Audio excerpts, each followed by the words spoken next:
Speaker, thank you. I beg to move that the bill be read a second time and that we come together as a new Parliament to break the deadlock and finally to get Brexit done. Now is the moment, as we leave the European Union, to reunite our country and allow the warmth and natural affection that we all share for our European neighbours to find renewed expression in one great new national project of building a deep, special and democratically accountable partnership with those nations we are proud to call our closest friends.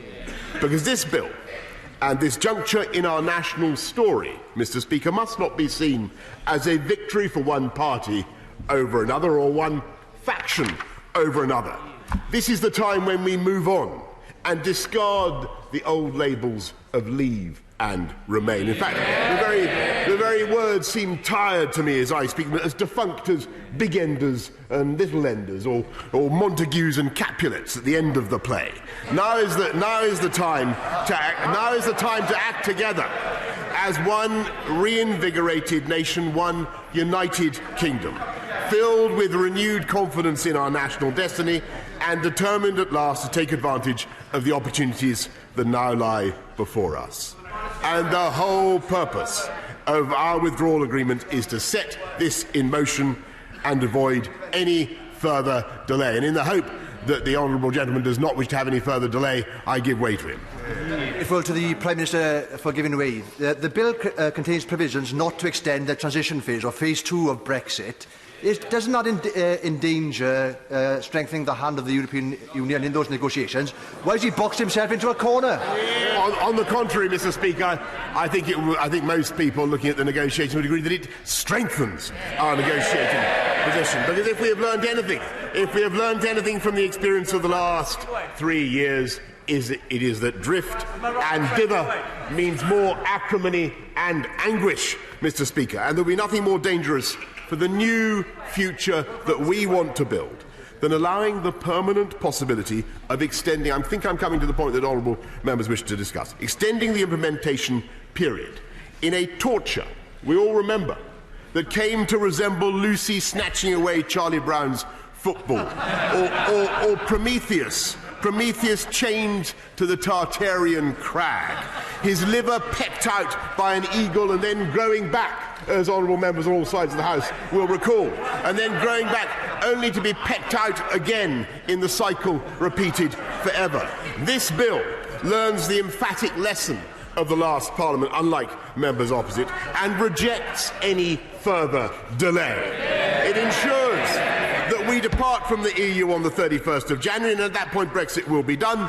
It will be over. The sorry story of the last 3.5 years will be at an end, and we will be able to move forward, Mr. Speaker, together. The bill ensures that the implementation period must end on the 31st of December next year with no possibility of an extension. And it paves the way for a new agreement on our future relationship with our European neighbours based on an ambitious free trade agreement, with no alignment, with no alignment on EU rules, but instead control of our own laws. And close and friendly relations, Mr. Speaker. This vision of the United Kingdom's independence, a vision that inspires so many, is now, if this Parliament, this new Parliament allows, only hours from our grasp. The oven is on, so to speak. It is set at gas mask 4. We can have it done by lunchtime or late lunch.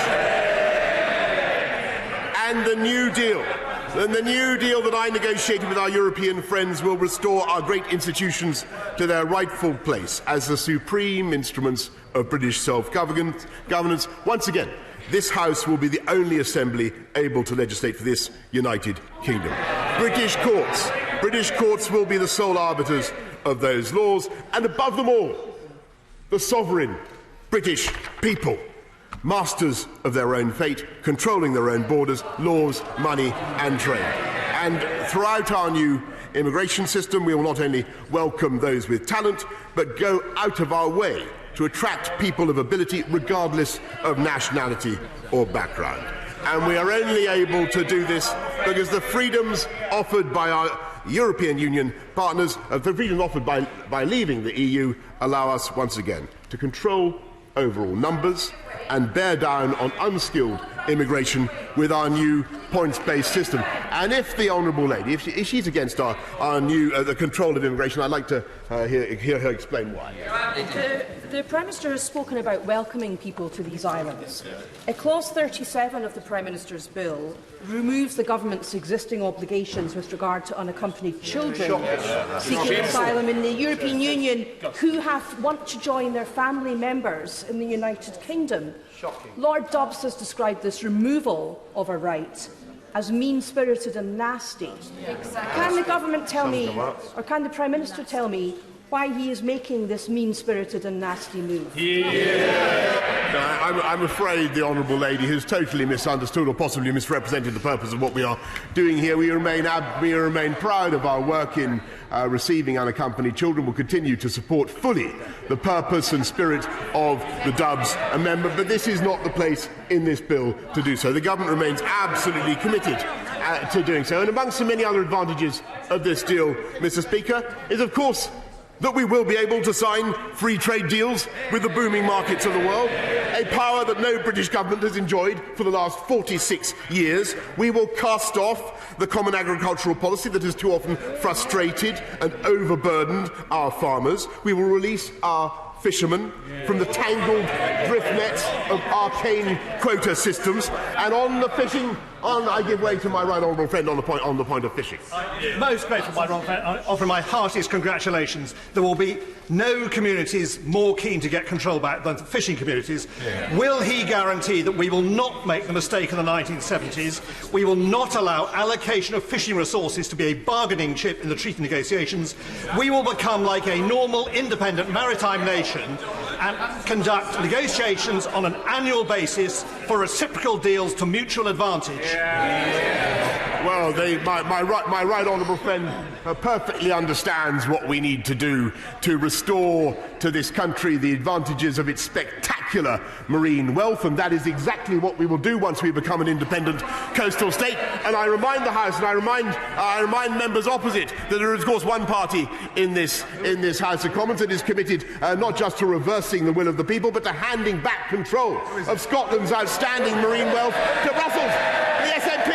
That's what they would do, and I look forward to hearing them explain why they continue to support this abject policy and abject surrender. This House also, under this bill, regains the authority to set the highest possible standards, and we will take advantage of these new freedoms to legislate in parallel on the environment, on workers and consumers' rights. And I reject the inexplicable fear. And I'm going to give way to the last time, but I think that the Honourable Lady may want to talk about this inexplicable fear. I give way with pleasure. I'm grateful to the Prime Minister, and he is right that he has won a mandate to get Brexit done. But what he has not earned is the right to shoehorn into this legislation measures that are a direct attack on some of the most vulnerable children in the world. If he thinks that people in towns like mine who believe that we deliver Brexit want to see us turn our back on decency and tolerance and kindness and warmth and empathy, he is wrong. Will he take these measures about child refugees out of this bill? I may say, I understand where the Honourable Lady is coming from, but I like the Honourable Lady who speaks for the Scottish Nationalists. She is wrong on this point. We remain absolutely committed to ensuring that we continue in this country to receive unaccompanied children, as we have done, and we've led Europe. We've received thousands already. This country has a proud record, and we will continue to do so. And I thought she was going to say that this House would be unable to legislate or regulate on the environment in a way superior to the European Union, but that is what we will now be able to do. And I reject the idea that our proceedings must be somehow overseen and invigilated by the EU and measured against their benchmarks. The very essence of the opportunity of Brexit is that we will no longer outsource these decisions. With renewed national self-confidence, we will take them ourselves and answer to those who sent us here. It was this Parliament in this country that led the whole of Europe and the world in passing the Factory Acts, the Clean Air Acts of the 19th century, which improved industrial working conditions by law. And this House should never doubt its ability to pioneer standards for the fourth industrial revolution, just as we did the first. And that epoch-making transformation, as with all the pivotal achievements of British history, reflected the combined national genius of every corner of this United Kingdom. In this new era, our success once again will be achieved as one nation. This new deal in this bill ensures that the United Kingdom will leave the EU whole and entire, with an unwavering dedication to Northern Ireland's place in our Union. And on that point, I, of course, happily give way to the Right Honourable Gentleman. Very grateful, Mr. Speaker, to the Prime Minister. It almost thought we'd fallen out, but I am pleased that he took the intervention. The Prime Minister knows that he has the strength from this election to deliver Brexit. He also knows that we want to deliver Brexit. But we want to deliver Brexit as one nation. And I'm glad that that terminology and that phraseology is being re-injected into this debate. But he needs to understand the concerns about the customs arrangements for Northern Ireland, tariff differentials, the potential for checks, and he needs to understand the concerns we share because we want to ensure we leave as one nation. And we're not going to resolve those issues today, but will the Prime Minister commit to proper and thorough and detailed reconsideration, using the strength he has to deliver for the entirety of this country? Of course, Mr. Speaker, I understand the point that the honourable gentleman raises, but let me remind him that the deal commits to unfettered access between all parts of the UK. It respects the territorial integrity of the UK and ensures that Northern Ireland is part of the UK customs territory and would therefore benefit immediately from any of our new free trade deals as soon as they are in force. And let me just remind the House, Mr. Speaker, that the special provisions applying to Northern Ireland, which ensure, after all, a very important thing, that there is no hard border across the between Ireland and Northern Ireland, are subject to the consent of the Northern Ireland Assembly.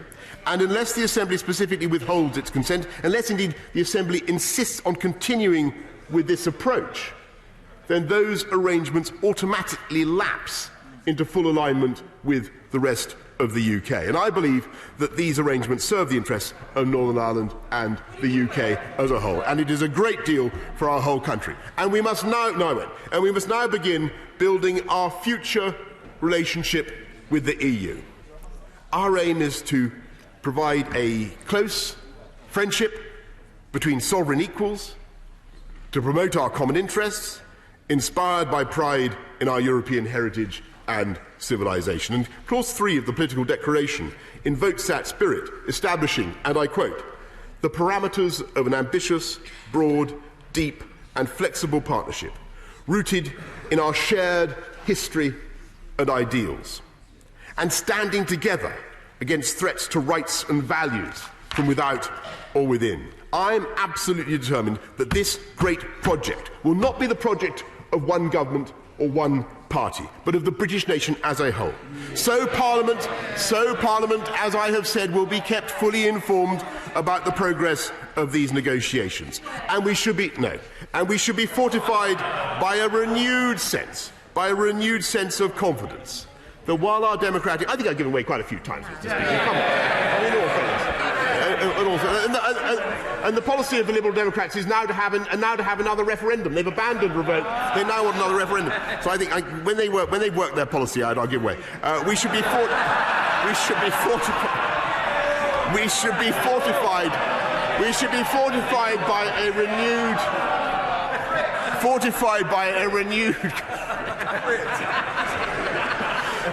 fortified by a renewed sense of confidence that while our democratic institutions have been tested as never before, if this House comes together now to support this bill, as I hope it will, history will record that the first act of this new Parliament in its earliest days was to break the ice floes and find a new way through, a new passage through to unsuspected oceans of opportunity. And so now is the moment to come together and write a new and exciting chapter in our national story, to forge a new partnership with our European friends, to stand tall in the world, to begin the healing for which the whole people of this country yearn. And it is in that spirit of unity that I commend this bill to the House. The question is that the bill now be read a second time. Leader of the Opposition.